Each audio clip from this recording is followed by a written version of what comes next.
Bismillahirrahmanirrahim. Assalamualaikum warahmatullahi wabarakatuh. Waalaikumsalam warahmatullahi wabarakatuh. Wassalatu wassalamu ala asyrafil anbiya'i wal mursalin Sayyidina Muhammad wa ala alihi wa sahbihi ajma'in.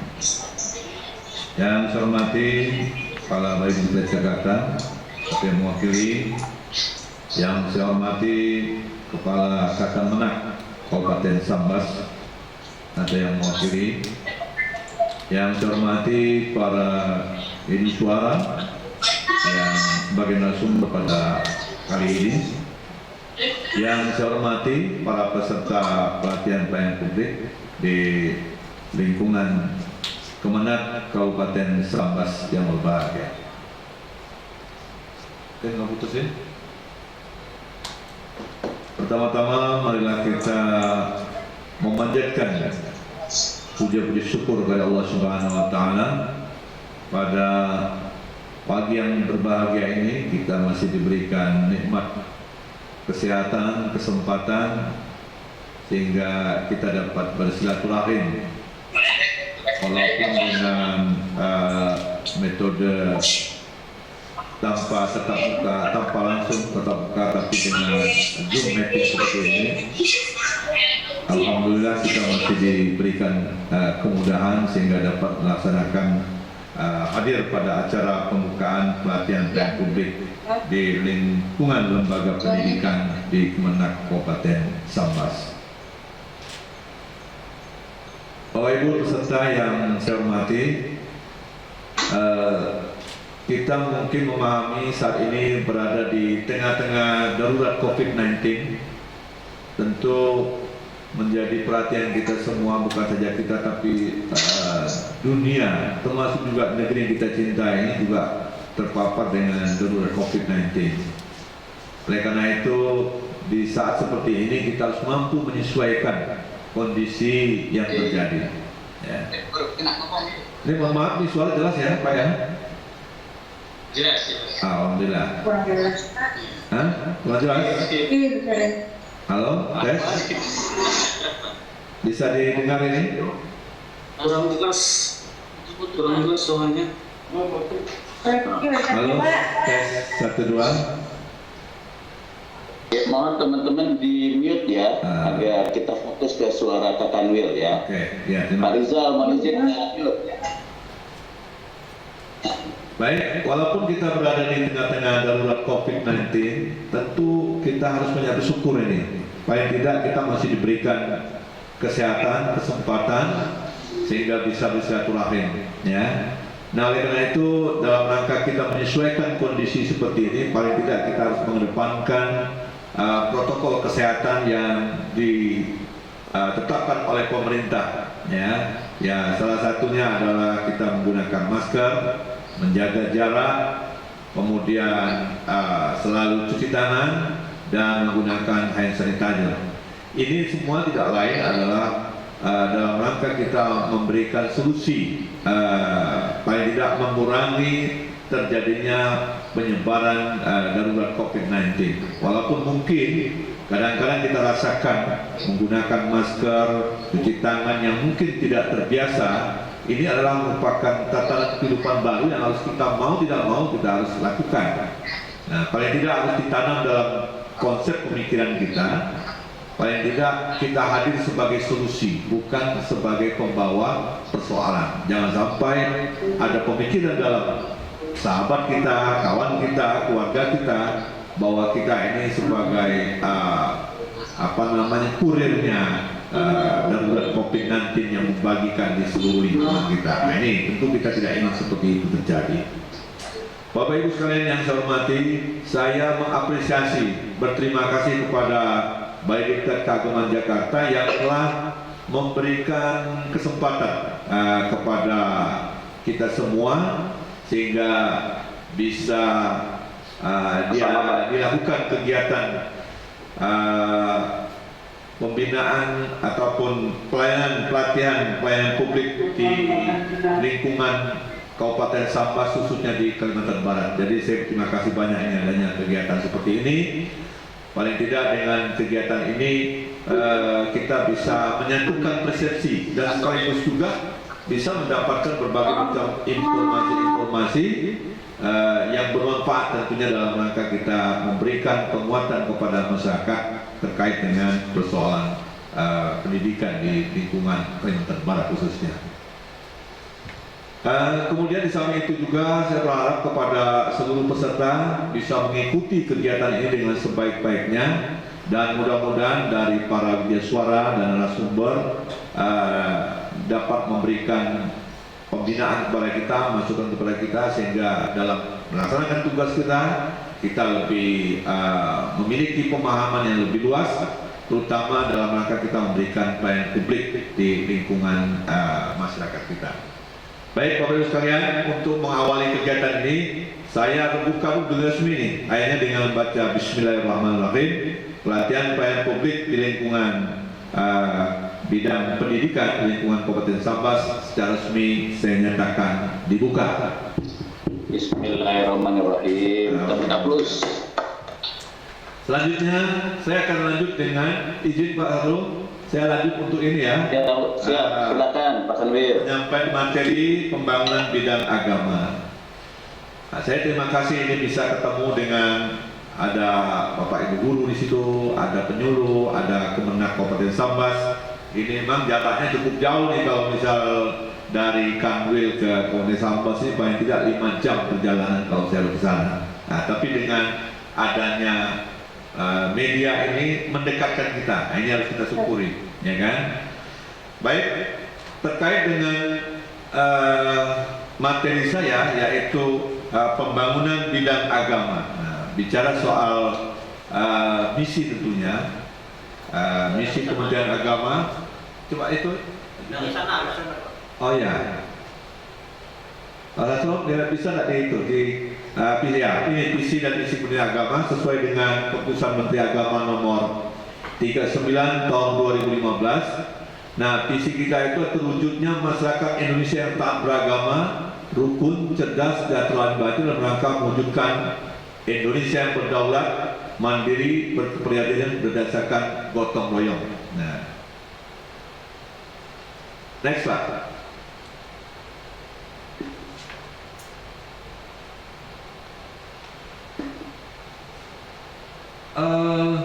Materinya dari kita ya kan. Izin Pak Satrio, materinya kami sesuaikan nih. Bisa nggak ada materi yang dari kami nih?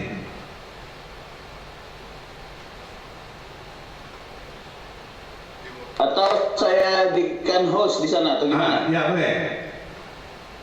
Agak menyesuaikan judul ini. Siap, berarti saya jadikan host ya. Karena misinya agak berbeda sekarang ini.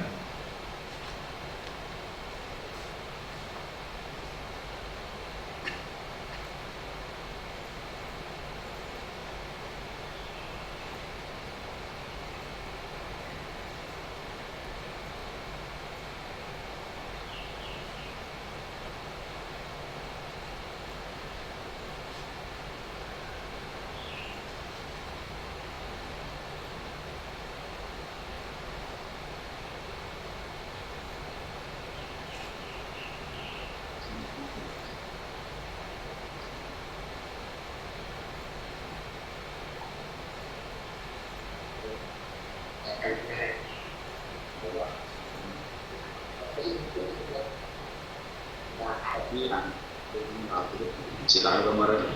Udah lima tadi. Oh. Bisa? Bagus. Yang dipilih host dia mana? Softa sih. Hah? Softa yang dijadikan dia host bukan kita. Ya lah kita lihat.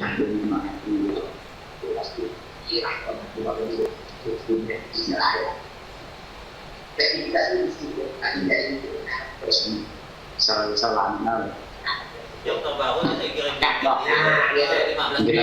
Ini tadi saya rekam nih. Ada timnas. Tak bisa ya?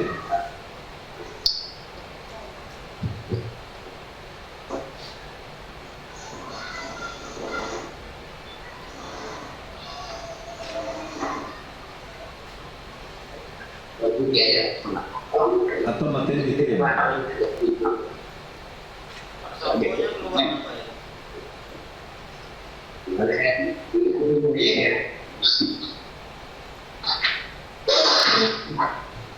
Tadi sih deh. Yang bertalang sekian aja berarti itu kan. Mohon izin Pak Raizal. Pak Raizal, ada Pak Raizal MTS Yasti.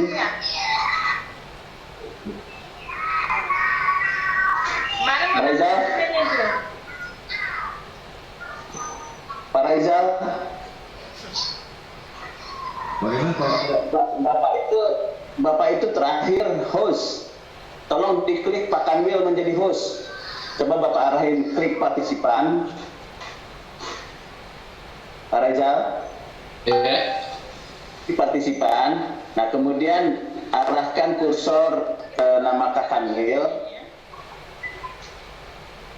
Gambarnya nanti sini gimana? Sudah Pak Reza? Nanti di sini ada more. Akan Will. Kak Kanwil. Nanti arahkan kursornya ke More. ke arah klik more. Setelah klik more, pilih make host. Make host. Oke. Make Ya. host, klik aja make host.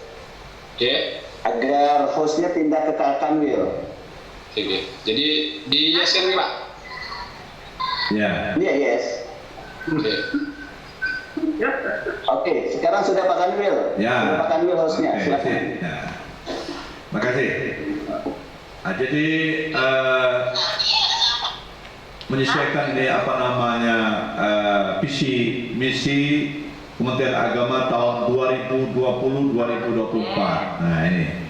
Nah, Bu pimpinan Nusaibah, tolong di mute Bu. Ibu lagi teleponan sama siapa itu supaya nggak ganggu ya. next. Oke. Adapun visi kita Kementerian Agama adalah Kementerian Agama yang profesional. Bawa lagi dulu.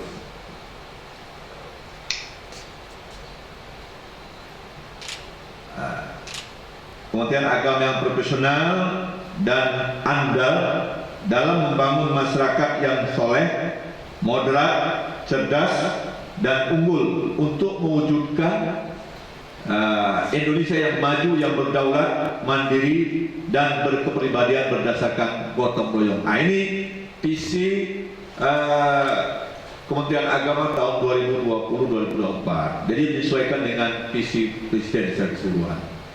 Next. Nah, terdapat ada 6 kata kunci dalam visi Kementerian Agama itu, yaitu satu adalah profesional, artinya adalah memiliki keahlian dan keterampilan yang memerlukan kepribadian atau keandalan khusus, ya kan, keandalan khusus. Kemudian yang kedua andal. Andal ini artinya bahwa dapat dipercaya dalam menghasilkan produk yang berkualitas. Nah, soleh artinya taat dan sungguh-sungguh menjalankan ibadah. Dan keempat adalah moderat, artinya selalu menghindarkan perilaku atau pengungkapan yang ekstrim dan berkecenderungan ke arah dimensi atau jalan tengah. Cerdas artinya sempurna perkembangan akal budinya untuk berpikir, mengerti, dan sebagainya, dan tajam dalam pikiran. Kemudian yang keenam adalah unggul, artinya lebih tinggi, pandai, baik, cakap, kuat, awet, dan sebagainya daripada yang lain. Nah ini visi daripada Kementerian Agama. Next. Adapun misi Kementerian Agama tahun 2020-2024. Nah ini ada 6 ini yang ingin kita, kalau tadi mimpinya yang ingin kita wujudkan, sekarang misinya, ya kan, apa yang ingin kita laksanakan mimpi tersebut.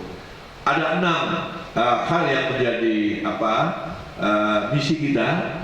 Ini menyesuaikan tahun 2020-2024 sesuai dengan rencana yang kita rancang. Nah, yang pertama adalah meningkatkan kualitas kesalehan umat beragama. Nah, meningkatkan kesalehan kualitas umat beragama.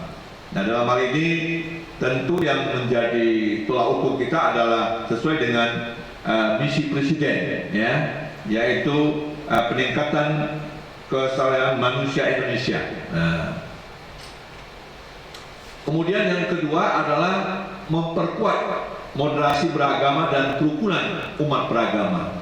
Nah, jadi terkait dengan memperkuat moderasi beragama dan kerukunan umat beragama, kita tahu masyarakat kita yang plural, ya, kemudian dengan berbagai macam suku, agama, ya, paling tidak kita membangun trilogi kerukunan ini perlu kita perkuat, ya kan? Apalagi di saat-saat pandemi COVID seperti ini, kadang-kadang pengaruh efek dari pandemi saat ini paling tidak kita rasakan ada 3 aspek yang menonjol, baik secara ekonomi, secara sosial, maupun secara kesehatan. Nah, ini luar biasa. Bayangkan sudah berapa ribu yang meninggal, ada yang sakit, kemudian belum lagi yang dirawat dan sebagainya. Nah, ini tentu menjadi perhatian kita. Dan apalagi dari sisi ekonomi, nah tentu saja dengan kondisi seperti ini, tentu pertumbuhan ekonomi akan melambat, ya. Nah, ini tentu kalau tidak ada rasa kebersamaan di antara kita, ini akan melemahkan semangat kerukunan di kita. Oleh karena itu, jajaran Kementerian Agama, paling tidak mari kita bangun semangat kebersamaan, kepedulian, terutama ya kita menjaga lingkungan kita, keluarga kita, masyarakat kita. Bagaimana kita bisa bergandeng tangan, bagaimana kita bisa peduli, sehingga tidak timbul gesekan-gesekan yang pada akhirnya merugikan bangsa dan negara kita, ya kan? Kemudian yang ketiga adalah meningkatkan layanan keagamaan yang adil, mudah dan merata. Nah, ini rencana ataupun misi yang ingin kita wujudkan. Kita mengetahui bahwa banyak hal yang kita rasakan, tentu dengan kebersamaan, paling tidak kita bisa mengayomi sesuai dengan kondisi kita di lapangan, ya kan? Lalu yang keempat adalah meningkatkan layanan pendidikan yang merata dan bermutu. Tentu saja ini jadi tantangan bagi kita semua, terutama para bapak ibu guru selaku tenaga-tenaga pendidik di lapangan. Tentu juga kita harus mampu memahami kondisi saat ini, bapak ibu sekalian. Mungkin sebagaimana kita ketahui bersama, saat ini ada kekhawatiran ketika kita dilaksanakan pembelajaran tatap muka karena masih berkembangnya pandemi COVID yang luar biasa saat ini. Oleh karena itu pemerintah, baik pemerintah pusat maupun pemerintah daerah, kemarin Pak Gubernur sudah menyampaikan kepada kita semua untuk tetap menyesuaikan kondisi. Mungkin untuk sementara ini program latihan atau pendidikan melalui tatap muka ini perlu diperpikirkan lebih matang, ya, memastikan dulu, ya kan? Karena di Kalbar masih cukup tinggi perkembangan COVID-19 ini. Jadi Pak Gubernur sangat mengingatkan betul. Nah, oleh karena itu kita pun di daerah, di madrasah dan pendidikan keagamaan, saya wanti-wanti, silakan kabupaten kota untuk melakukan koordinasi terlebih dahulu kepada gugus tugas wilayah masing-masing di kabupaten kota, memastikan apakah wilayahnya ini sudah memang aman atau bisa dilaksanakan pelaksanaan pendidikan tatap muka di madrasah atau masih belum. Kalau masih belum, ya kita jangan memaksakan. Tapi kalau misal di kabupaten kota itu bahwa pemerintah daerah mengatakan sudah boleh, saya rasa kenapa tidak, silakan madrasah juga menyesuaikan melaksanakan pendidikan tatap muka ini. Nah, tentu saja terkait dengan pendidikan keagamaan yang adil dan mudah dan merata ini menjadi perhatian kita juga, bagaimana akses pendidikan itu bisa bisa sampai ke tengah-tengah masyarakat kita. Artinya kita bersyukur kalau pendidikan agama ini, karena masyarakat kita sangat peduli dengan pendidikan agama, ini bisa kita lihat dari partisan, ya, partisipasi masyarakat terhadap upaya mendirikan madrasah, pondok pesantren, pendidikan keagamaan lainnya itu sangat luar biasa, ya kan? Kalau di madrasah itu boleh katakan 90% itu madrasah swasta itu, artinya dari masyarakat yang muncul sendiri, ya kan? Nah, ini tentu saja kita mengapresiasi, ya kan? Nah, mengapresiasi dalam rangka pengembangan ataupun penyebaran akses pendidikan ini bisa sampai ke daerah-daerah. Paling tidak kehadiran madrasah ini, Bapak Ibu sekalian, atau sekolah-sekolah keagamaan bukan inginnya ini sekolah umum, ya kan? Tetapi kita bersama-sama ini dengan sekolah umum, dengan sekolah-sekolah lainnya. Yang pertama adalah ikut mensukseskan, ya, wajib belajar 9 tahun atau wajib belajar 12 tahun yang menjadi program pemerintah sekarang. Jadi kita sama-sama ini, baik sekolah umum, sekolah agama, sekolah madrasah, pesantren atau kegiatan keagamaan lainnya, jangan sampai ada anak-anak kita yang sudah layak mengikuti mendapatkan pendidikan, terus karena tidak mendapatkan akses, karena sesuatu, akhirnya mereka tidak mendapatkan hak, tidak mendapatkan kesempatan untuk meningkatkan kesempatan mereka untuk mendapatkan pendidikan yang layak. Nah, ini lebih tanggung jawab kita ini.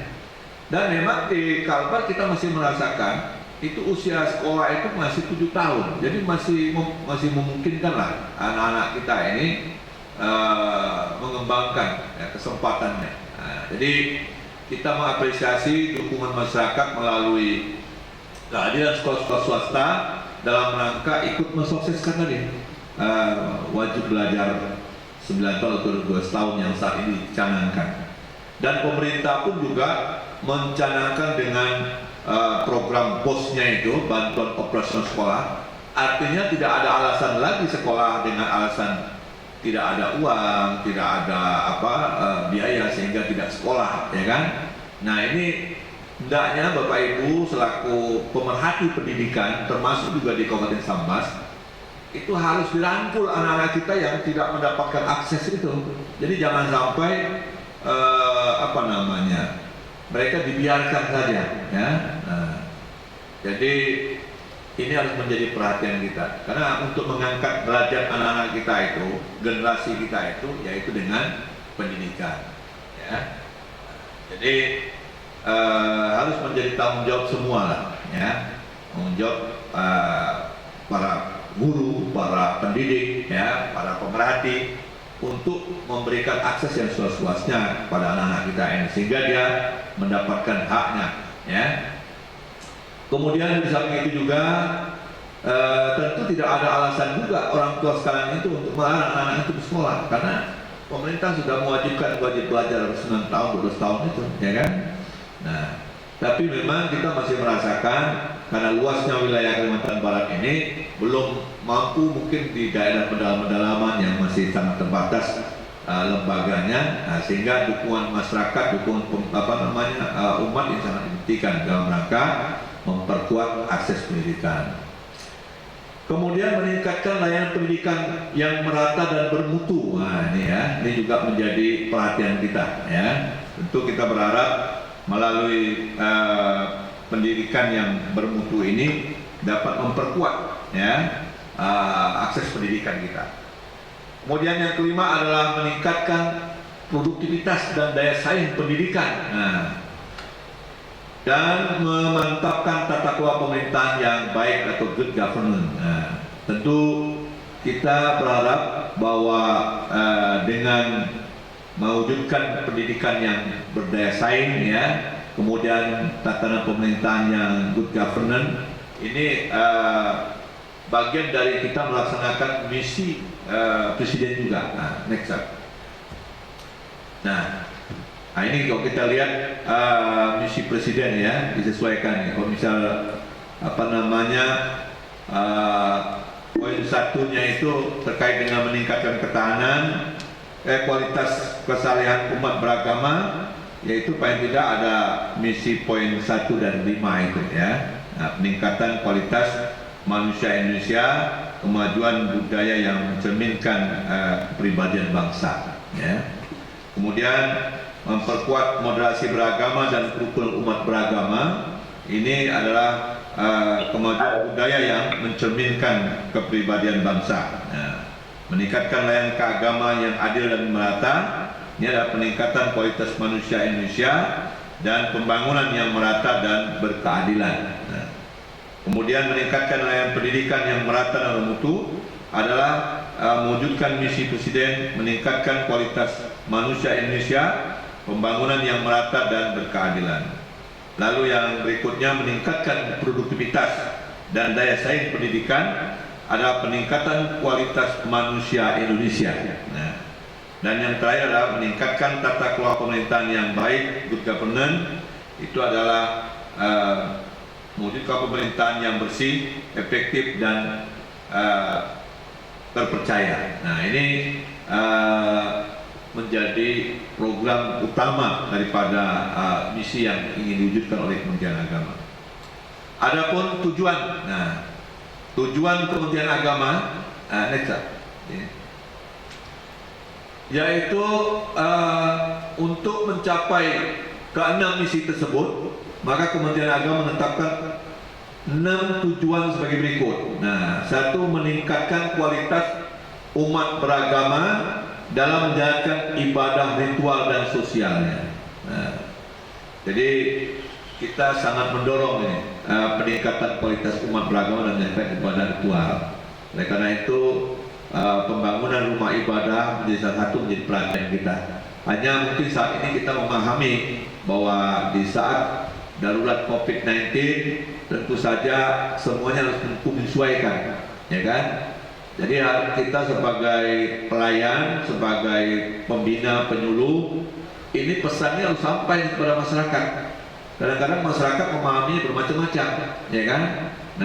Ada yang tidak peduli sama sekali, ada yang setengah peduli, ada yang betul-betul peduli. Tapi kita harus tidak usah hilang semangat, tetap aja kita memberikan pembinaan, mengingatkan. Paling tidak kita ingin menyelamatkan jiwa ataupun keselamatan kita semua tentunya. Yang kedua adalah penguatan kualitas moderasi beragama dan kultur umat beragama. Ini juga harus menjadi perhatian kita semua ini.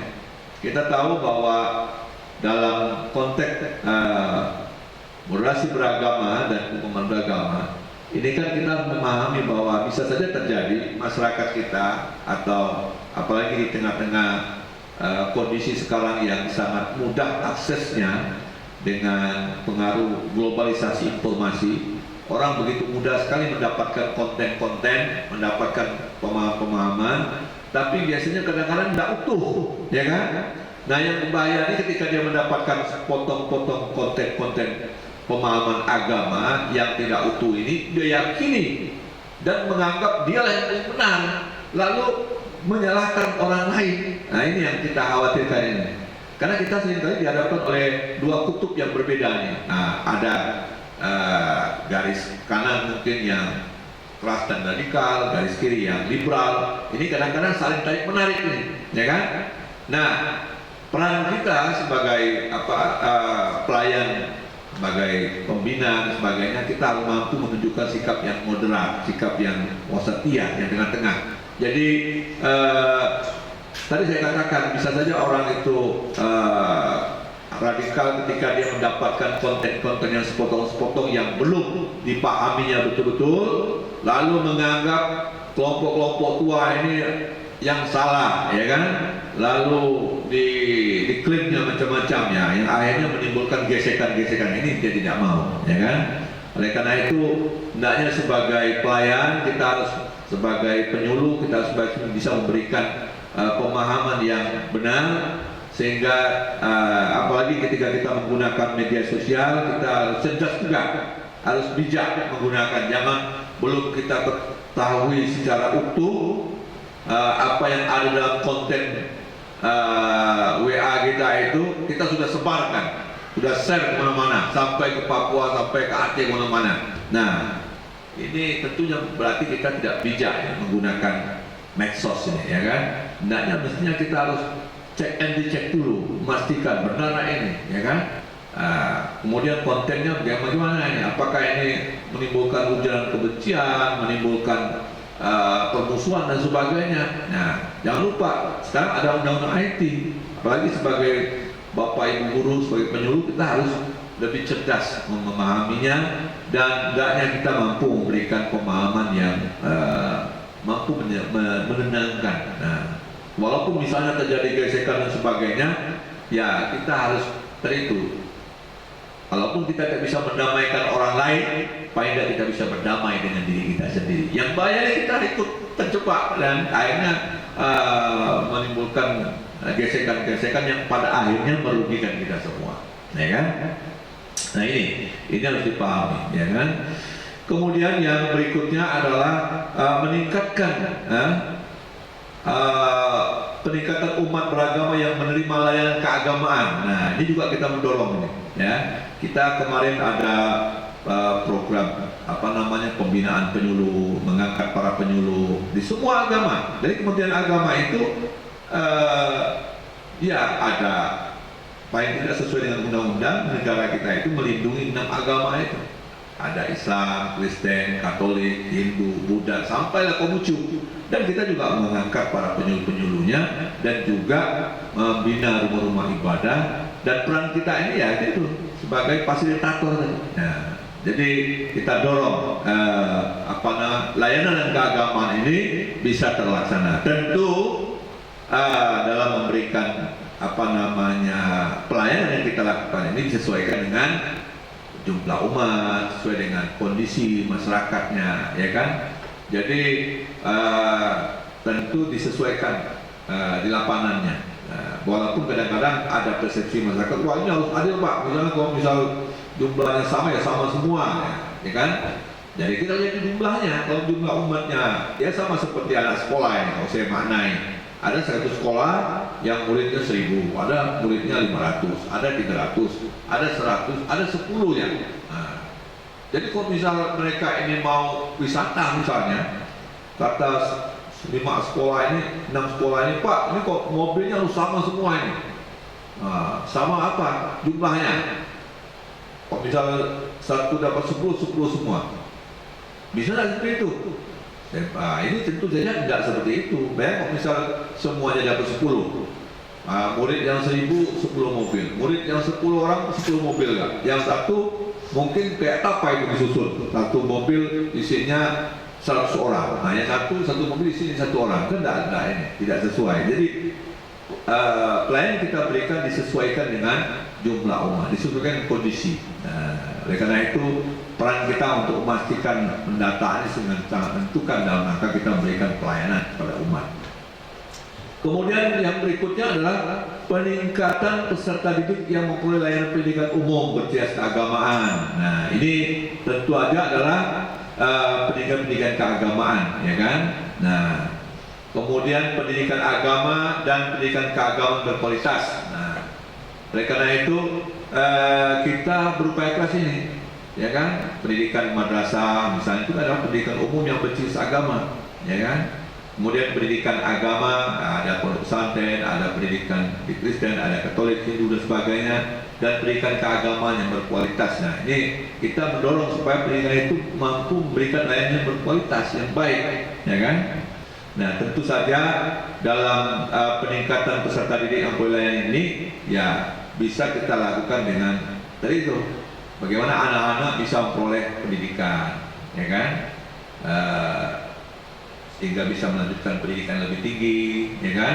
Lalu bisa bersekolah dengan baik dan mengamalkan keyakinannya. Baik tidak, pada anak-anak kita ini 3 hal yang menonjol. Bagaimana dia, kalau bicara soal pendidikan agama ini, dia memahami soal pendidikan formal yang dilakukannya. Kemudian yang kedua, paling tidak ketika dia bicara belajar agama, dia mampu mengenal Tuhannya, yaitu memahami akidah yang baik, kemudian mampu mengamalkan praktek-praktek ibadah yang kita laksanakan dan kita berikan contoh kepada mereka bisa laksanakan. Kemudian yang ketiga, mereka memiliki perubahan karakter, menjadi akhlak, menjadi akhlak yang baik. Nah, tentu kalau dia kenal dengan Tuhan yang baik, mampu beribadah dengan baik, insya Allah akhlaknya pun akan baik. Nah, ini peran Pak Guru dan Bu Guru yang perlu dibekali kepada anak-anak kita ini sehingga dia mendapatkan pemahaman agama yang baik.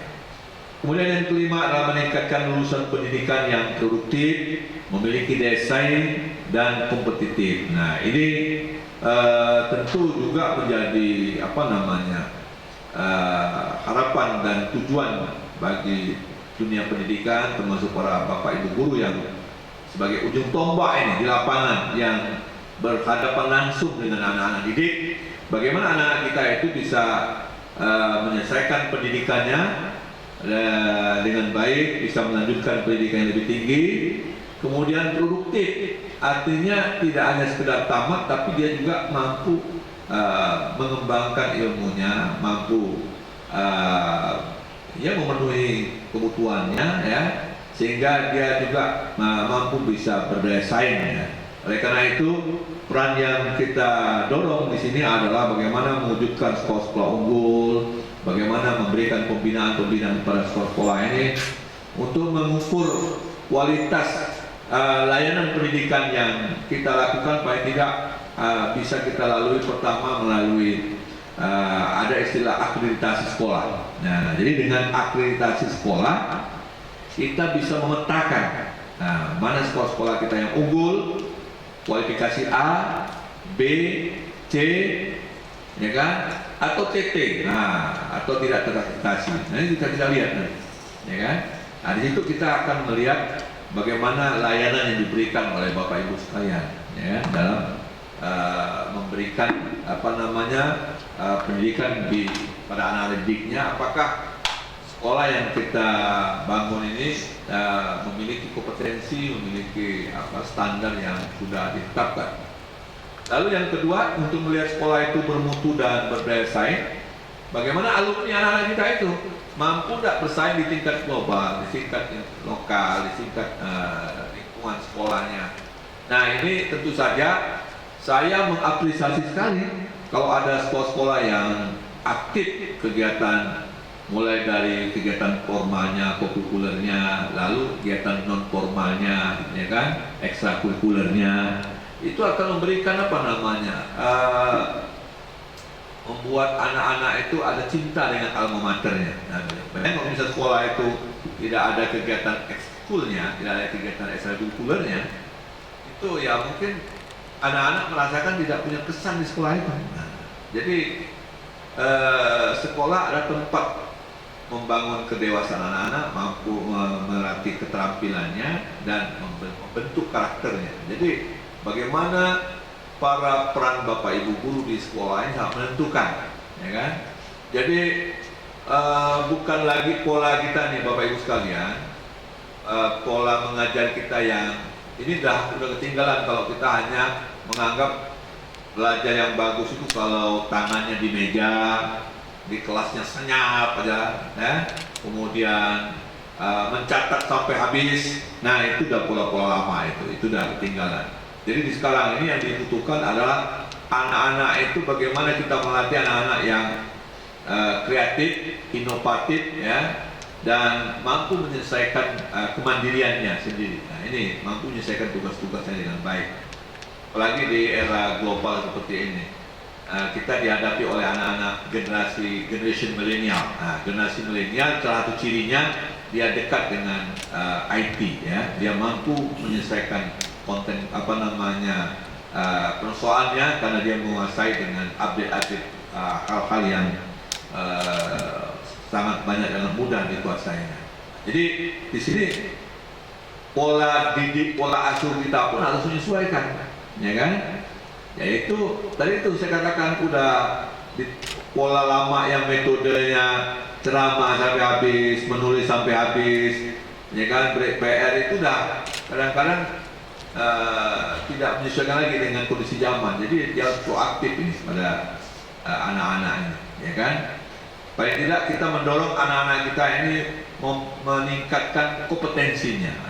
Bagaimana dia memiliki inteligensinya bagus, keterampilannya bagus, kemudian mampu meningkatkan efektifnya, ya, komunikasi yang baik, sehingga dia semakin banyak kompetensi dia miliki, itu semakin baik prestasinya. Karena saya yakin ke depan itu kita akan dihadapi oleh persaingan yang sangat ketat, ya kan? Nah, jadi lalu yang kedua, kalau dia memiliki kompetensi yang bagus, anak-anak kita itu dia perlu juga dibekali apa?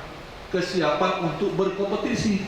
Nah, jadi oleh karena itu pola ajar, pola asuh yang kita berikan pada anak-anak kita ini tidak lagi dengan tangan di atas meja, ya kan? Mulut terkunci, mencatat sampai habis. Tapi kalau perlu setiap guru melatih untuk bagaimana anak-anak itu rajin bertanya, rajin berinovasi, rajin kreatifnya, ya kan? Ya kelas-kelas ribut itu biasalah, ya kan? Nah, jadi jangan sampai lagi ada guru sebelah, wah itu pak gurunya tak bisa ngajar tuh, ribut aja kelasnya katanya, ya kan? Nah, tapi bukan berarti ributnya, bagaimana dia mengelola diskusi kelompok itu ataupun mereka membangun kreativitasnya itu terbangun, ya kan? Melatih anak-anak itu untuk berdaya dan selalu bertanya, selalu kreatif. Itu yang menarik sesungguhnya. Dan kalau perlu sekolah-sekolah juga mendorong mereka untuk ikut event-event, lomba-lomba, persaingan sepanjang dilakukan secara dengan mendidik, dengan benar, dengan pola asuh. Saya yakin akan lahir nanti generasi-generasi kita yang siap berkompetisi. Saya menaruh harapan anak-anak Sambas itu. Dulu saya ingat ketika lahirnya Man Insan Cendekia, Man Ince Sambas itu, awal-awalnya saya ingat betul ketika muncul itu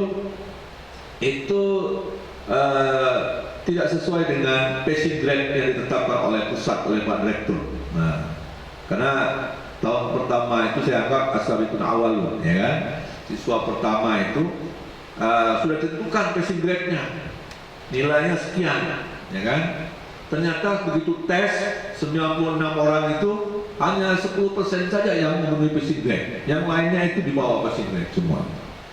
Nah, kalau bisa dipenuhi yang 10% saja, jangan-jangan waktu itu hanya belasan siswa saja yang boleh sekolah, karena yang memenuhi passing grade. Tapi waktu itu kita minta kepada Pak Direktur, Pak, awal pertama ini sayang kalau misal Man IT yang anggarannya besar, kemudian gurunya sudah terlatih, kemudian sarananya sudah terpenuhi, hanya mengajar belasan murid saja, rasanya sayang. Dan sekaligus juga kita ingin katakan, benar enggak yang dianggap Pak Direktur itu ini mau jadi Wong Solo, katanya. Kalau misal rasa Wong Solo itu sama, walaupun dia di Solo, tapi sampai ke seluruh Indonesia menunya rasa Wong Solo itu sama. Nah, artinya kalau misal Malince itu unggul di Jakarta dan di Gorontalo, pengennya semuanya unggul juga rasanya, metode, cara dan strateginya itu sama. Nah, waktu itu kita ingin ngetes betul nggak? Salah satu memang lama menunggunya itu, nunggu hasil akhirnya. Ternyata ketika lahir pertama, putra pertama tamat siswa Malince itu, ya boleh katakan menurut laporan kepala madrasahnya itu 90% itu masuk di perguruan tinggi semuanya. Nah, lulus perguruan tinggi, masuk ke bahkan di perguruan tinggi negeri yang banyak mereka masuk. Hanya ya kalau bisa 5 orang lah, ya kan? Mungkin tidak sampai 10% kali ya. Yang 5 orang saja yang tidak melanjutkan perguruan tinggi, itu pun mereka melanjutkannya ke tahfiz Quran. Nah, itu juga luar biasa. Mereka lebih milih akhirat kali ya. Nah, itu luar biasa juga. Jadi saya melihat walaupun waktu itu anak-anaknya boleh dikatakan yang pertama itu di bawah passing grade, ternyata ketika mereka ditempa dengan benar-benar, nah ternyata hasilnya juga memuaskan, ya kan? Dan mereka semuanya pengen melanjutkan ke perguruan tinggi, nah, ya kan? Ya, kalau saya mengatakan sebuah sebuah metode ataupun katakanlah itu sebuah pabrik misalnya, ya kalau kita katakan sekolah itu pabrik misalnya, ya kan? Kalau misal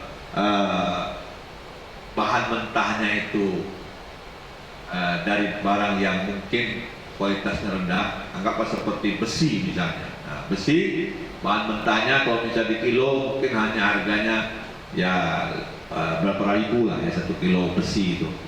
Nah, kalau dimasukkan ke pabrik, tempatnya itu pabriknya manual, tidak menggunakan metodologi dengan strategi dengan pola yang canggih, hanya manual seperti apa? Masuk ke pabriknya hanya dipangkung-pangkung dengan besi itu dipangkung dengan dibakar, pangkung pasar bakar. Itu kan sama seperti membuat parang aja, pandai besi namanya, ya kan? Dibakar, pangkung dibakar. Jadi, tapi harga barang itu atau harga pemotong itu tidak mahal juga karena dibuat secara manual. Ya, tadi masuk harganya 5.000 ditimbang, jual ke pasar mungkin 15.000 harga senjata mandau misalnya. Nah, karena hanya dipukul secara manual, pakai dibakar, di pangkung-pangkung kemudian jadilah parang, jadilah mandau dan sebagainya. Tapi kalau misal itu outputnya, hasilnya pun pas-pas karena disentuh dengan metode yang sederhana. Tapi kalau pabrik ini dengan metodologi canggih, dengan strategi canggih, ini besinya tidak banyak ini, hanya beberapa saja, ya kan? Masuk ke dalam pabrik HP misalnya, pabrik itu buat HP, ya kan? Nah, ternyata karena dilakukan dengan strategi dan teknologi canggih, walaupun besinya berapa masuk ke dalam pabrik canggih, keluar HP-nya lakunya sampai belasan juta, ya kan? Kenapa? Karena menggunakan metode, strategi dan teknologi yang canggih. Nah, kalau saya umpamakan sebuah sekolah, ya kan, pendidikan itu sebuah pabrik misalnya, kalau orang-orang di dalamnya itu masih berpola manual, berpola tradisional, tidak inovatif yang kreatif, masih pola ya mengajar, kemudian duduk di meja guru, di tempat gurunya itu, kemudian mencatat sampai habis, kemudian besok begitu lagi. Saya yakin juga hasil alumni anak-anaknya ya begitu juga, ada begitu meningkat, ya. Nah, tapi kalau bisa dilakukan dengan strategi, metodologi yang canggih, kemudian disiplin dengan penerapan, ya, mungkin sekolah-sekolah boleh belajar ke Man IC, bagaimana dia membuat strategi, metodologi dan sistem pembelajaran, ya, sehingga hasil akhir yang ditempa di madrasah tersebut ternyata mampu berdaya saing. Nah, inilah sebagai satu contoh, dan saya berharap Man IC mudah-mudahan tidak hanya besar untuk dirinya sendiri, tapi juga mampu membagi, mampu berkreasi, mampu juga membangun lingkungannya, ya, madrasah sekitarnya, untuk membagi pengalaman dan metode-metode pengembangannya, sehingga anak-anak siswa kita di sekolah, di madrasah, di pondok pesantren dan sebagainya memiliki daya saing yang baik, ya, sehingga bisa berkompetisi, bisa siap melanjutkan perguruan tinggi yang lebih baik. Nah, ini salah satu bentuk tadi saya katakan, kalau sebuah pabrik dilakukan dengan metode yang baik, dengan strategi yang baik, disiplin yang baik, kemudian sistemnya yang baik, insya Allah hasil akhirnya pun akan lebih baik. Nah, memang kuncinya ini adalah komitmen. Nah, komitmen para kepala sekolah, para dewan guru, para pemangku kepentingan dalam pendidikan, bagaimana kita punya komitmen dari bahwa mendidik ini bukan hanya sekedar melaksanakan tugas. Nah, kalau kita hanya berpikir hanya melaksanakan tugas, ya tentu sederhana saja kita laksanakan. Udah nyampe, ya udah, ya mau anak diterima, mau anak itu memahami, mau anak itu berubah perilakunya, tidak terlalu dipikirkan. Nah, boyo ke tanah orang juga. Nah, ini tentu saja hasil akhir tidak dapat kita ukur dengan baik. Tapi kalau dia seorang guru yang memahami hak dan kewajiban, dan kemudian sesuai dengan cita-citanya menyiapkan generasi yang berkualitas, yang kompetitif, yang memiliki akhlak karimah dan membangun generasi yang soleh, tentu ini tanggung jawab lebih berat nih. Dan tentu saja pesan moralnya lebih kuat, sehingga kita betul-betul lebih berintegritas dalam melaksanakan tugas kita ya. Nah, kemudian adalah yang berikutnya peningkatan budaya birokrasi pemerintahan yang bersih, melayani dan responsif. Nah, saya sangat mengapresiasi mendorong di seluruh Kemenang Kabupaten Kota, termasuk juga di Kabupaten Sambas. Mari kita bangun pelayanan yang bersih dan melayani, ya kan? Jadi jangan lagi ada pemikiran-pemikiran yang negatif, karena bagaimanapun Kementerian Agama ini adalah rumah besar kita. Nah, kita semua di dalamnya, ya kan? Jadi harus ada tanggung jawab kita semua untuk bahwa kita sekarang sudah berubah sesuai dengan birokrasi pelayanan publik yang kita lakukan sekarang ini dengan reformasi birokrasi, berarti kita sudah mengalami perbaikan perubahan. Dan pesan reformasi birokrasi ini harus sampai ke tengah-tengah masyarakat, ke tengah-tengah ASN, sampailah di pelosok, bahkan kalau perlu di perbatasan pun anak ASN kita juga harus memahami bahwa kita sudah berubah nih, dunia kita sudah berubah, ya kan? Nah, apa yang bisa kita lihat perubahan dalam pelayanan birokrasi kita? Misalnya dulu kalau kita merekrutmen penerimaan pegawai itu dulu tentu biasanya pakai manual, pengumumannya pakai papan tulis, ya kan? Atau dibuat kertas. Jangan-jangan berapa kali pernah saya melihat itu pengumumannya itu robek, ya kan? Karena dibuat secara manual tadi, sehingga persaingan keras kelihatannya. Nah, sekarang dengan perubahan reformasi birokrasi, orang melakukan pendataan dirinya untuk mengikuti kompetisi, tidak perlu lagi berbondong-bondong datang ke kantor. Bahkan mungkin mereka mendaftar di rumahnya masing-masing, mencatat, update, kemudian melakukan pendataan dirinya, bahkan sambil makan kacang, ya, sambil kaki goyang-goyang mereka sudah daftarkan dirinya, ya kan? Nah, tidak perlu lagi berkeluh kesah harus antri panjang dan sebagainya, ya kan? Sehingga begitu seleksi mereka sudah tahu lulus atau tidak, ya kan? Jadi tidak terlalu sulit dengan teknologi. Bahkan sekarang mau pensiun pun, dulu kalau orang mau pensiun, saya ingat setiap staf itu kalau pensiun dia bongkar dokumennya, ya kan? Pernah ada pegawai saya itu ketika dia udah 30-an tahun jadi pegawai mau pensiun, dia bingung cari dokumennya. Dibongkar-bongkar di rumahnya tidak ada. Kemudian dia cari di tasnya tidak ada juga. Lalu dia pergi ke kantor kabupaten. Di kabupaten pun tidak ada juga dokumennya. Nah, kalau dari Makam Dayak dan sebagainya. Tidak puas dia pergi ke Kanwil. Pak, ada tidak dokumen saya ini? SK pertama saya itu diangkat. Udah 30 tahun yang lalu, ya kan? Nah, bongkar-bongkar ya. Namanya dari 30 tahun itu bisa saja sudah hilang dan sudah berubah, ya kan? Nah, akhirnya apa? Coba diingat Pak, saya. Mungkin Bapak pernah nyekolahkan SK-nya kayak. Oh, ditanya orang rumahnya, di mana gitu biasanya berutang di bank tuh? BRI gitu ya. Rupanya BRI masih ada SK-nya, masih ada di. Rupanya ijazahnya SK-nya itu disekolahkannya rupanya. Ya kan? Karena kalau misal mau kredit itu kan pasti ada dokumen pendukungnya, ya kan? Nah, ini tentu saja pola dulu itu harus bongkar dokumen. Sekarang tidak lagi, data mereka itu sudah ada di komputer semuanya. Begitu nomor pensiun tinggal update saja, sudah keluar semua dokumennya. Ini salah satu bentuk bahwa kita sudah berubah pola kita ini. Nah, dulu kita kerja mungkin pakai absennya manual. Wah, kejar-kejar. Saya ingat dulu ketika jadi kepala sekolah, dulu itu Pak Guru itu kadang suka terlambat, ya kan? Jadi absennya saya sudah tunggu di depan kelas, masih juga belum datang. Besok gitu lagi, lusa gitu lagi terlambat. Akhirnya absennya saya pindahkan, letakkan ruang kepala sekolah. Nah, masih terlambat juga, ya kan?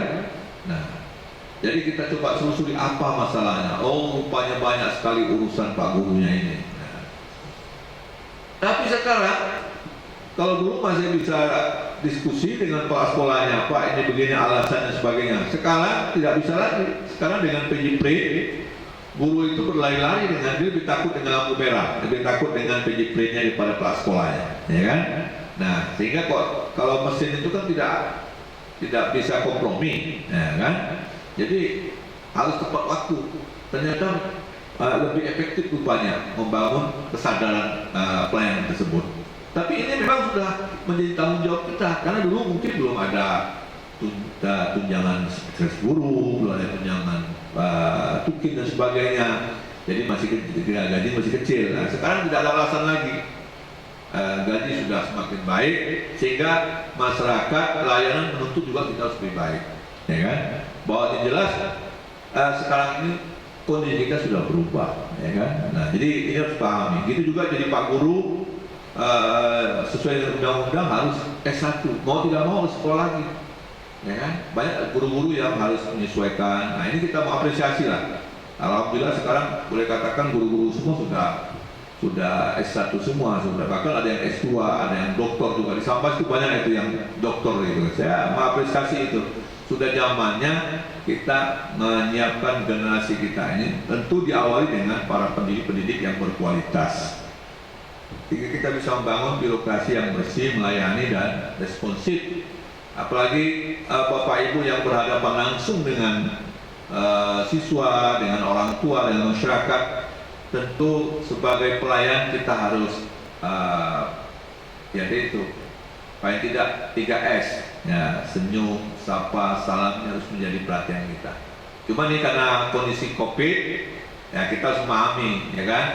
Jadi cukup senyum, salam, senyum pun ya karena ditutup dengan masker juga jadi pengaruh juga. Ya, senyum mau kita disesuaikan juga, ya kan? Salam kita hindari dulu sementara ini. Wah, biasanya kita sering salam soalnya.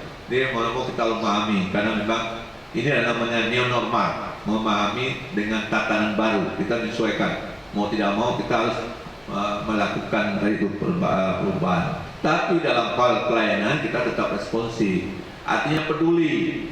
Jangan sampai ada orang tua dari jauh-jauh datang berpeluh-peluh keringat, ya kan, ingin bertemu dengan gurunya malah tidak bisa ketemu. Gurunya belum datang, Pak. Menunggulah orang tuanya.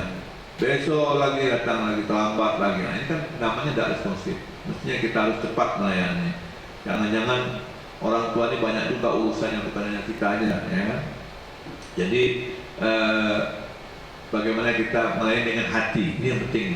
Kalau hati ini tentu saja komunikasi yang baik itu adalah yang human relation, membangun sifat kemanusiaan. Jadi harus yang manusiawi.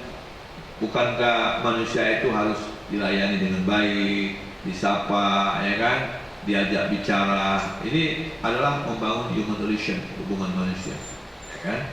Nah, jadi mau tidak mau dalam berkomunikasi yang baik itu seperti itu. Jadi jangan sampai kita tidak peduli sama sekali, ya. Sehingga hal ini tentu sangat merugikan. Next, nah, hakikat pembangunan bidang agama adalah peningkatan kualitas tata kelola pembangunan bidang agama itu adalah pencapaian atas tujuan peningkatan kualitas tata kelola pembangunan bidang agama yang efektif, efisien, transparan, akuntabel, ya. Nah, jadi efektif ini ya artinya bagaimana waktu yang diberikan ini bisa tepat, ya kan? Nah, jadi jangan sampai ini pekerjaannya harusnya seminggu lalu sampai sebulan. Nah, ini kan tidak efektif namanya, diulur-ulur waktunya. Kalau perlu kerjaan seminggu bisa diselesaikan 3 hari saja. Nah, ini baru hebat, ya kan? Nah, ini baru ada upaya perbaikan, ya kan? Lalu efisien. Nah, kita menggunakan segala sesuatunya itu tepat sasarannya, ya. Jadi jangan sampai, contoh aja misalnya pengelolaan dana BOS, ya kan? Dana BOS yang diberikan kita gunakan tidak tepat sasarannya, ya. Lalu untuk bangun sekolah pula, lalu untuk beli baju seragam pula, misalnya, lalu buat studi banding jalan-jalan, ini tidak tepat. BOS itu kan bantuan operasional sekolah, kegiatan operasional sekolah. Apa yang operasional sekolah itu?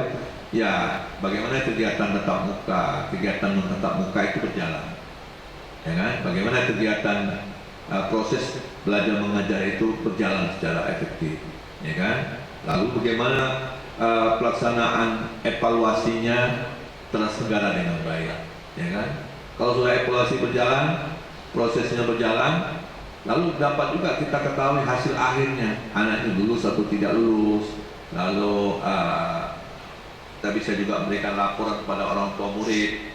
Nah, sehingga anggaran yang diberikan betul-betul, ya tadi itu efisien, ya kan?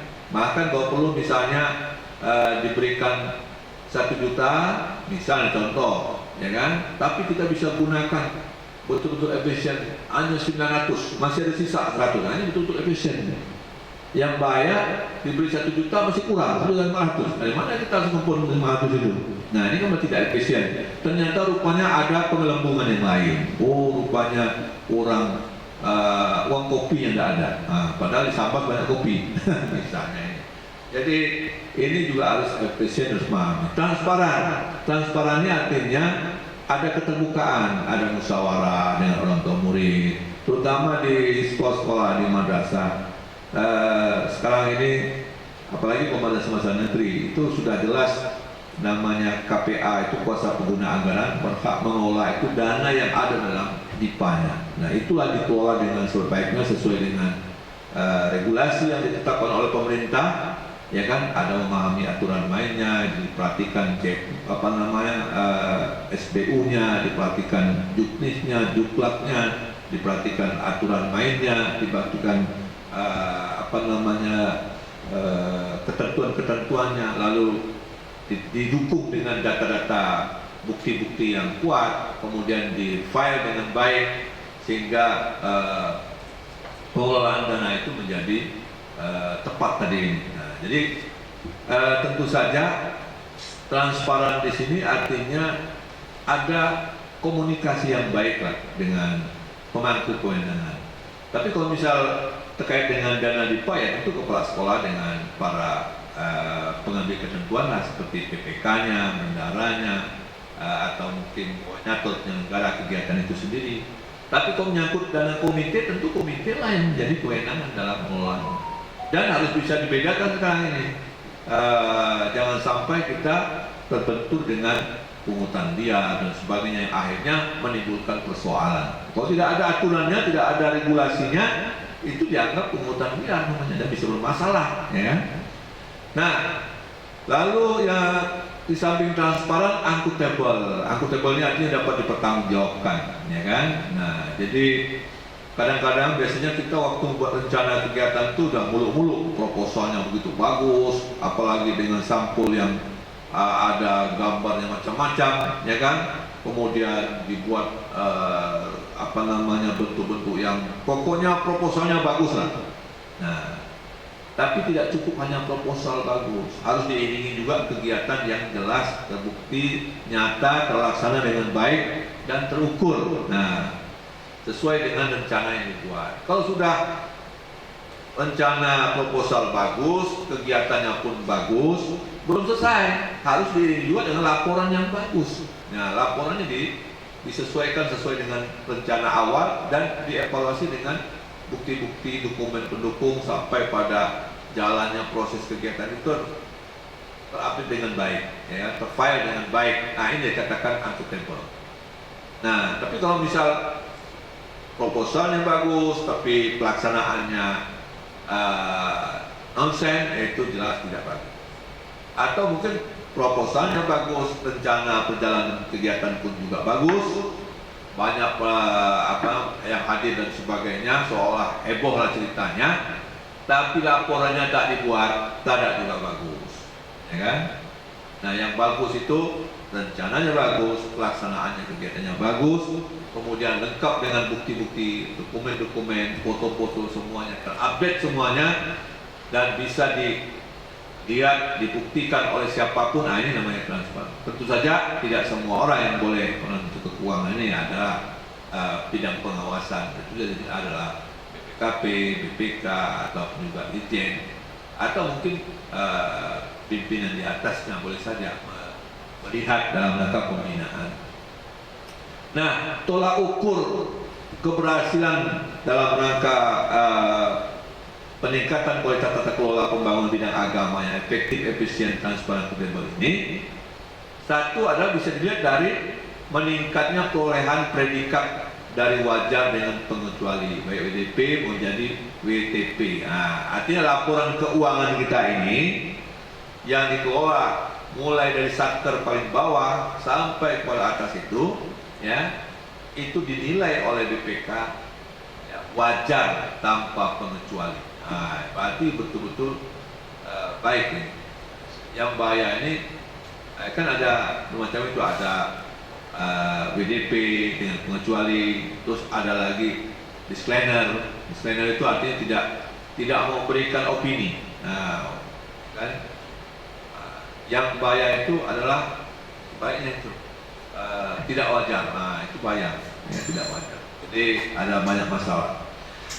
Kemudian yang kedua adalah untuk melihat kualitasnya adalah meningkatnya hasil evaluasi laporan akuntabilitas kinerja. Jadi semua elemen kita dituntut memberikan laporan. Bahkan Pak Guru sendiri pun, para ASN sendiri pun, para pelaksana sendiri pun dimintai. Karena kita sekarang ada tukinnya, mau tidak mau ada 3 hal yang harus kita penuhi. Satu adalah bagaimana absensi kita itu terpenuhi target yang ditetapkan oleh pemerintah. Jadi kalau pegawai biasa itu 37,5 jam. Nah, jadi rata-rata satu hari itu kurang lebih 7,5 jam dia harus bekerja, ya. Nah, tentu Pak Guru pun menyesuaikan juga, ya, mau tidak mau. Dan harus membuat itu namanya dibuktikan absensinya itu dari penjiprintnya itu direkap nanti, ya kan? Kalau kita di Kanwil itu, ya setiap bidang itu mereka kemudian mengevaluasi mana yang tidak mencapai kekurangan 5 menit, 10 menit, 20 menit, nanti direkap semuanya selama 6 bulan, dievaluasi nanti. Oh, ternyata setelah digabung ada yang 5 menit, 10 menit selama 6 bulan. Hitungnya kalau tidak salah itu 6 hari kalau tidak salah. Itu langsung diberikan. Kalau misal hitungan 6 hari, kata 1 hari, sebulan itu ada aja tambatnya 5 menit, 10 menit, 20 menit, dikumulatifkan, ya kan? 1 hari kan 7,5 jam, ya kan? Selama sebulan itu 24 hari atau berapa hari misalnya. Rupa-rupanya ya ini 7 kali berapa misalnya? 7 kali 10, 70 jam dia terlambat misalnya selama sebulan itu. Nah, itu kan berarti sudah lebih dari 6 hari, akhirnya diberikan hukuman ringan. Jadi kalau di Kanwil ini ketat nih Bapak Ibu sekalian. Kalau misalnya sudah terlambat begitu dikumulatifkan itu diberikan hukuman, diberikan dan bisa mengurangi tukinnya, ya kan? Bisa mempengaruhi karirnya, ya, bisa mempengaruhi karakter dalam bekerjanya itu. Tentu saja ini bagian dari tanggung jawab tadi itu. Makanya meningkatkan hasil evaluasi laporan akuntabilitas. Jadi kita evaluasi. Kemudian yang ketiga adalah meningkatkan hasil penilaian reformasi birokrasi. Jadi setiap unit satker, ya kan, kita evaluasi juga dan kita dorong untuk melakukan perbaikan-perbaikan, ya kan. Nah, kita sudah ada zona reformasi, zona bebas dari segala pungutan dan sebagainya, ya. Ini dalam rangka pembangunan bidang agama. Next. Nah, kalau kita lihat capaian kita ini ya, 2015 kita masih WDP, wajar dengan pengecuali. Tapi alhamdulillah 2016, 2017, 2018 sampai 2019 Kementerian Agama sudah WTP. Ini harus kita syukuri dan ini harus menjadi tanggung jawab kita semua ini, termasuklah satker yang paling bawah, ya kan? Nah, sehingga salah satu apresiasi yang diberikan pemerintah adalah tukin kita terus mengalami peningkatan. Nah, Nah, jadi tidak lepas dari kerja keras kita semua, termasuk juga sektor yang paling bawah pada madrasah dan pada Kemenak Kabupaten, ya termasuklah Sambas dan seluruh kabupaten lainnya. Jadi ini tidak mudah, ini kita ini sektor yang paling banyak nih, di Kemenak itu, ya kan? Tapi kita bersyukur ternyata walaupun tidak semua pengelola keuangan itu adalah akuntan, ya. Ada yang SAG, sarjana agama, kata oleh tetangga itu sarjana alam baik. Nah, ternyata kita mampu juga mengelola keuangan dengan baik. Nah, ini tentu saja tidak lepas dari adanya kemauan kita semua untuk memperbaiki, ya kan, meningkatkan layanan kita ini. Lanjut. Nah, kemudian evaluasi dari sisi laporan akuntabilitas kinerja. Nah, kinerja kita itu kalau kita lihat, terus rotasinya mengalami peningkatan juga. 2015 kita 0,0201, ya kan? 2016 naik kita itu, ya kan? 0617.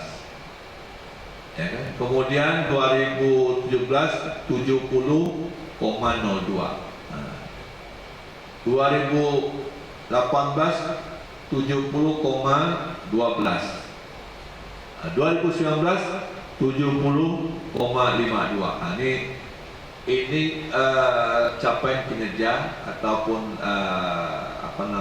keberhasilan yang kita lakukan, ya kan? Nah, ini itu masih menjadi PR kita itu, ya kan? Bagaimana kita bisa mencapai tingkat kinerja yang bisa di atas 80. Nah, itu tentu menjadi perhatian kita semua ini. Ya, next slide. Nah, itu juga evaluasi reformasi birokrasi, ya kan? Nah, jadi pelayanan birokrasi yang kita lakukan juga mengalami peningkatan, mulai dari 2015 itu 6,2,228, 2016 69,14, 2017 73,27, 2018 74,02, 2019 75,04. Nah, jadi pelayanan reformasi birokrasi juga mengalami perbaikan-perbaikan. Ini tidak lepas dari kita semua ini, ya kan? Lagi Pak. Lalu bagaimana peran Kementerian Agama dalam pembangunan bidang agama? Nah, ini, ya, dalam rangka meningkatkan data pemerintahan ke depan, difokuskan kepada satu, peningkatan pola pikir ASN. Nah, dalam penerapan perubahan budaya birokrasi yang bersih, disiplin, melayani dan responsif. Paling tidak Bapak Ibu di lapangan memahami 5 budaya kerja Kementerian Agama ini. Ini harus kita implementasikan lah dengan baik, ya kan? Nah, kemudian yang kedua, peningkatan kualitas data di bidang agama dan pendidikan yang valid, reliable, up to date dan terintegrasi. Nah, kita sekarang sedang mengembangkan pelayanan terpadu satu pintu, kemudian mengendangan update data kita. Nanti masyarakat bisa mengupdate, bisa dilihat apa ya data-data ataupun pelayanan yang kita berikan, ya kan? Nah, kalau tidak salah dari 14 kabupaten kota ini sudah 10 kabupaten dan 1 kanwil sudah melaksanakan menerapkan pola pelayanan terpadu satu pintu, ya kan? Nah, yang termasuklah Kabupaten Sambas juga sudah terlaksana, ya. Yang masih belum itu antara lain di Kutu Sibau, mungkin dalam waktu dekat ini akan kita resmikan. Bengkayang, ya, kemudian Kayong tidak salah, ya. Jadi ada beberapa yang masih belum ini nanti. Mudah-mudahan dalam waktu dekat ini bisa terlaksana. Kemudian yang berikutnya, pengembangan teknologi informatika dan komunikasi, governance. Nah, jadi sudah selayaknya di era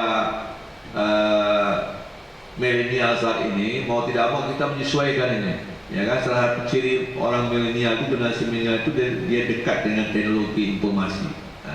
Dia update terus. Jadi kalau Pak Guru, Bu Guru kurang update, mereka nyebutnya kudet. Nah, kurang update. Ini Pak Guru kami ini kudet orangnya, kurang update. Tidak mengetahui dunia perkembangan di luar, sudah berubah. Ya. Jadi mau tak mau kita dengan anak-anak kita ini, kita harus memahami lebih selangkah dari mereka karena kita lebih dulu belajar mestinya. Nah, jadi jangan sampai kita ketinggalan mereka. Jadi mau tidak mau yang namanya belajar, yang menuntut ilmu ini tidak ada kata berhenti, tidak ada kata cukup, tidak ada kata oh sudah finalnya, ya kan? Nah, jadi harus ada motivasi bagi Bapak Ibu guru terus untuk meningkatkan pemahamannya dalam rangka kita mengembangkan teknologi informasi pada anak-anak kita. Jadi apalagi di tengah-tengah darurat COVID-19 saat ini, kayaknya dengan pola e-learning atau luring atau luring. Nah, kalau luring itu dalam jaringan, luring itu di luar jaringan. Nah, mau tak mau kita harus bisa menyesuaikan, ya kan? Harus terus meningkatkan. Oleh karena itu saya berharap Bapak Ibu guru yang sudah diberikan pemerintah tunjangan spesifikasinya, ya tingkatkanlah pemahaman IT-nya, beli laptop, ya kan? Mau tak mau kita belajar yang menjadi guru yang dibanggakan anak-anak itu adalah kita menguasai salah satunya teknologi informatika. Ya pasti akan bangga lihat Pak gurunya menguasai. Tapi kalau misal kita gagap, ya kan? Nah, khawatirnya jadi bahan oloannya pula, ya. Jadi tidak ada salahnya. Mungkin bisa saja Man IC ataupun sekolah-sekolah lainnya bisa menjadi soko guru, ya kan, memberikan penguatan, memberikan pembekalan kepada bapak guru dan guru dalam merencanakan pembelajaran dengan metode teknologi informasi, dengan learning ataupun luring dan sebagainya, silakan, atau dia mengerti sekalipun silakan. Tinggal ada upaya untuk menyesuaikan perubahan kita ini. Kemudian penguatan pengawasan internal berbasis kinerja. Nah, jadi tentu pengawasannya bertingkat nih. Kalau bisa di sekolah, tentu kepala sekolah, ya kan, bertanggung jawab ya sebagai pembina, ya, memberikan pengawasan. Itu namanya waskat, ya, pengawasan melekat yang dilakukan oleh atasannya langsung. Ya kan? Nah, jadi paling tidak kita memahami, jangan sampai ada Pak Guru kita tidak memahami tugasnya apa sih. Kalau Pak Guru itu kan Pak Guru itu jelas tugasnya, ada dalam poin nampak sekali. Nah, ya kan? Kemudian tetap kita monitor, tentu ada tanda tangannya setiap proses semester dan sebagainya, laporan kinerja kita. Nah, kemudian juga bisa memantau pencapaian dalam melaksanakan tugas, termasuk juga monitor ke aktivitas dan kegiatan-kegiatan yang dilaksanakan di sekolah itu sendiri, ya kan? Nah, di samping itu ada juga pengawasan yang dilakukan secara fungsional oleh pengawas, oleh Pak Guru, oleh dalam hal ini adalah para pengawas di pengawas pendidik, ya, baik di madrasah maupun di sekolah umum, sekolah agama, yang memberikan pengawasan terhadap proses pelayanan pendidikan yang kita lakukan, ya kan?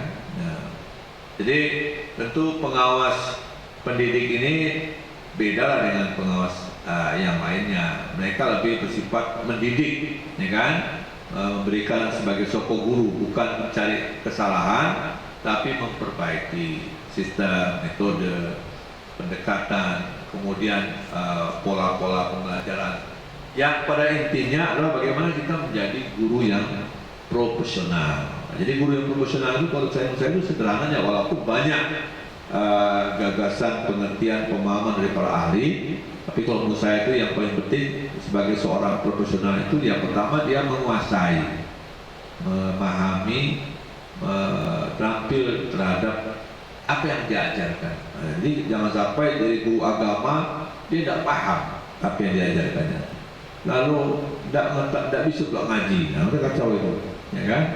Nah, lalu tidak bisa membedakan mana bahwa pendidikan agama itu bukan hanya sekedar ilmu, tapi nilai, perilaku ataupun akhlak juga menjadi perhatian, ya kan? Sehingga utuh penilaian itu.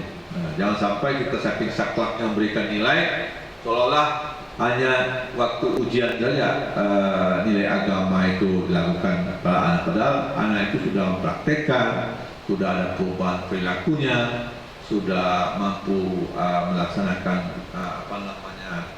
bahkan memiliki akidah yang baik. Hanya waktu ujiannya dia sakit mungkin, lalu nilainya anjlok pula, padahal dia rajin sholat, rajin ke masjid, ngajinya juara. Terus misalnya karena persoalan waktu ujian dia itu sakit, lalu nilai ujian pula yang jadi taruhannya, seolah anak itu belajar agamanya pas nilainya dapat 5 lalu beri 5 ulang, padahal dia sudah melakukan semuanya. Jadi ini harus pahami dengan baik, ya kan? Kemudian berikutnya adalah penguatan, peningkatan kualitas hasil penelitian sebagai rumusan kebijakan yang didukung dengan data akurat. Jadi kita juga dalam rangka pengembangan pelayanan ini mendorong hasil-hasil yang dilakukan oleh Litbang misalnya terhadap kajian-kajian, atau juga oleh para guru sendiri, mungkin bisa juga melalui penelitian dalam kelas, ya kan? Atau penelitian-penelitian yang lain yang bisa dibuat, ya, dalam rangka meningkatkan pelayanan kita ini. Next, kan? Nah, ini yang terakhir nih, bagaimana kita menyikapi perlunya memahami bahwa peran Kementerian Agama ini mencegah munculnya radikalisme dan memperkuat moderasi beragama. Nah, ini, ya kan? Jadi tentu tadi seperti yang saya katakan, kadang-kadang kita dihadapkan oleh dua kutub ini yang saling tarik menarik. Nah, oleh karena itu sebagai bagian dari Kementerian Agama, apakah kita sebagai penyuluh, sebagai guru, sebagai apa saja, hendaknya kita mampu memberikan pemahaman dalam menyikapi. Kita mungkin perlu bijak ini, terutama para guru, para tokoh atau para peduli terhadap kerukunan daripada pendidikan dan sebagainya, untuk bersikap itu wasatiyah, dari bersikap yang tengah-tengah. Ya, ini dimana kita memahami betul konteksnya dulu. Jangan sampai kita mudah menjudge orang, lalu oh ini salah, oh ini musuh, oh ini apa namanya, padahal kita belum tahu sebenarnya. Jangan-jangan dia ini hanya dapat konten-konten sepotong-sepotong, lalu dia mengambil sikap yang dari itu, ya kan? Nah, tentu kita perlu memberikan pembinaan, memberikan penguatan sampai pada tahap mereka memahami, ya kan? Nah, jadi jangan sampai kita sini langsung menjudge, wah ini bahaya dan sebagainya, lalu kita bertindak arogansi dan sebagainya. Jadi ini harus dibangun, ya, sikap moderasi ini. Jadi moderasi beragama ini bukan agamanya yang kita moderasi, bukan, tapi sikap kita, ya kan, dalam memahami. Jadi kalau soal agama itu tidak perlu moderasi, sudah jelas, semuanya sudah benar, ya kan. Jadi artinya sesuai keyakinan masing-masing lah, ya, sesuai keyakinan masing-masing. Jadi yang paling penting yang perlu kita pahami adalah sikap kita melihat perbedaan tersebut. Jadi ini yang perlu kita bangun. Jadi jangan sampai kita mudah menjudge orang lain. Kemudian bagaimana kita bisa membangun perdamaian, ya kan? Membangun sikap kita memahami. Jadi jangan sampai kita melihat perbedaan itu, wah kita menjadi ikut juga mengipas-ngipasnya, ya kan? Nah, tentunya kita mampu mendamaikan, ya. Jadi saya ingat kata bahasa Pak Menteri itu, kalau kita tidak bisa mendamaikan orang lain, tidak kita bisa berdamai dengan diri kita. Bisa berdamai dengan diri kita. Jadi kita bukan pola sebaliknya. Lalu yang berikutnya, menghargai sikap kemajemukan. Kita tahu negeri kita ini berbagai macam suku, bangsa, agama, dan plural, ya. Dengan plural ini tentu saja menjadi menjadi nilai tambah bagi bangsa ini, karena di situ kalau kita kelola dengan baik itu bisa menjadi perhatian dunia, ya kan? Banyak mungkin wisatawan datang ke Indonesia melihat bagaimana budaya Indonesia yang begitu luar biasa, ya kan? Kemudian walaupun ada 6 agama tapi rukun juga masyarakatnya dan sebagainya. Nah, ini tentu saja diawali dari peran Pak Guru, bagaimana kita mendidik, melatih anak-anak kita untuk membangun kemajemukan ini. Ya. Kemudian kita menghormati harkat martabat kemanusiaan, ya. Baik laki-laki maupun perempuan, ya kita memahami. Jadi jangan sampai kita mudah menjudge orang, mengatakan perempuan lemah, laki-laki kuat atau sebaliknya, ya. Nah, kita pada dasarnya perbedaan laki perempuan itu pada apa? Pada fungsi. Nah, kalau kita lihat di Sabtu ada fungsi. Apa fungsinya? Kalau laki-laki itu, perempuan itu menyiapkan generasi, maka dia disiapkanlah oleh Allah, ada rahim, ada plasenta, ada kebutuhan yang diperlukan bayinya, dan termasuk juga emosional. Kalau wanita itu lebih sensitif, karena bayi membutuhkan yang lebih seperti itu, ya kan? Lebih cepat, lebih tangkas, lebih. Makanya kalau kita lihat wanita itu luar biasa kalau dia ngurus bayinya itu sampai tidur aja bisa, ya kan? Bahkan ada pernah saya lihat di bandara itu ada seorang ibu dengan pakai sepatu hak lagi, dia bawa anaknya masih kecil-kecil lagi, ada yang bayi lagi digendongnya, dia bawa 4 anaknya, bawa tas lagi kecil-kecil anaknya. Nah, dia bisa diurus. Nah, itu hebatnya ibu itu kan. Nah, kalau bapak itu berat kali, ada 4-5 itu cuma ceritanya kan. Di sini bukan berarti sama itu atau bukan berbeda itu sama itu harus, misalnya kalau laki-laki harus begini, perempuan harus begitu juga. Kalau laki-laki bisa kali, perempuan bukan begitu juga. Jadi yang membedakan itu adalah fungsi. Nah, jadi fungsi laki-laki apa? Melindungi generasi. Nah, menyiapkan nafkah. Kemudian ototnya mungkin lebih berat, lebih besar lagi, karena laki-laki itu harus melindungi, ya kan? Mungkin yang banyak mati di atas pohon kelapa karena sering manjat pohon kelapa laki-laki. Yang banyak tenggelam di tengah laut mungkin laki-laki, ya kan? Yang banyak berperang mungkin laki-laki, ya kan? Nah, jadi mungkin kalau bicara soal alat lebih banyak nyiksa kaum laki-laki karena dia berperan melindungi tadi. Ya, melindungi generasi. Jadi jangan sampai karena atas dasar emansipasi ini lalu kita membuat pemahaman kita sendiri masing-masing, ya. Nah, jadi kita harus menghormati, ya. Tapi bicara soal hak dan kewajibannya tentu saja di mata Allah itu sama ketika dia melaksanakan fungsinya dengan benar. Kemudian menjunjung tinggi keadaban kemuliaan, ya kan? Nah, tentu saja dalam kehidupan kita ya sebagai manusia punya peradaban, ya. Nah, tentu ya, ada hak hidup, hak beragama, itu yang kita hargai sebagai hak asasi yang harus, termasuk orang menganut keyakinan beragama, itu adalah haknya, harus kita lindungi, ya kan? Harus paham. Lalu memajukan kehidupan umat manusia. Nah, tentu saja manusia itu makhluk yang mulia, ya kan? Nah, jadi oleh karena itu mari kita membangun manusia itu dengan human relation, kemanusiaannya. Nah, memanusiakan manusia ini yang penting ini, ya kan?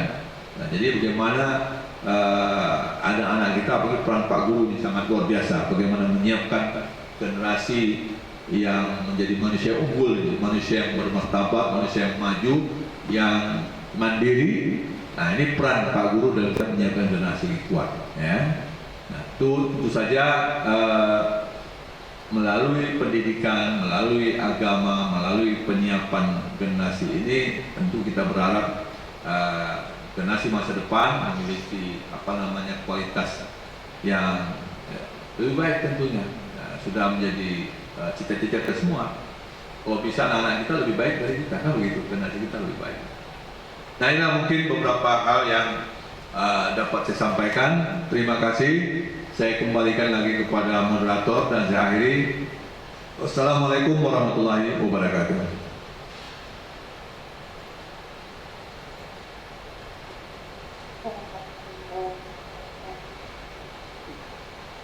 Terima kasih kami ucapkan kepada Pak Kepala Kanwil Kementerian Agama Provinsi Kalimantan Barat yang telah berkenan menyampaikan materi pembangunan bidang agama.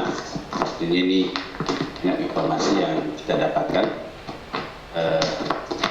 Izin Pak Kepala Kanwil, apakah dibuka sesi tanya jawab atau Bapak ada kegiatan yang lain? Boleh, masih ada waktu. Masih ada waktu. Ya, para peserta sekalian, Ibu Bapak, kita cukup membuka sesi diskusi dan tanya jawab. Kami beri kesempatan 2 orang, mungkin perwakilan yang laki-laki ataupun perempuan. Silakan. Ada yang ingin bertanya, sebutkan nama dan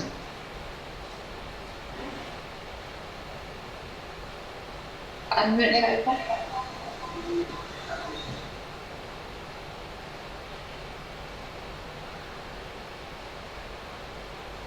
ada ke? Siang deh. Maka dia ketawa. Oh be. Ade. Tanya apa? Ya. Amul, mau tanya kan ya? Namun, Ada ke apa? Ada yang rendah. Mau bertanya ke? Orang Jakarta udah bisa bahasa Sambas ya, luar biasa. luar biasa. Cukup? Tidak ada? Cukup ya? Baik, mohon izin Pak Kanwil, sudah kita beri kesempatan teman-teman merasa cukup materi dari Bapak. Karena itu sebagai wujud terima kasih dan penghargaan untuk narasumber Pak Kanwil Kementerian Agama Provinsi Kalimantan Barat, kita beri aplaus yang meriah. Kami atas nama Balai Dikti Agama Jakarta mengucapkan terima kasih dan apresiasi yang tinggi kepada Bapak Kanwil.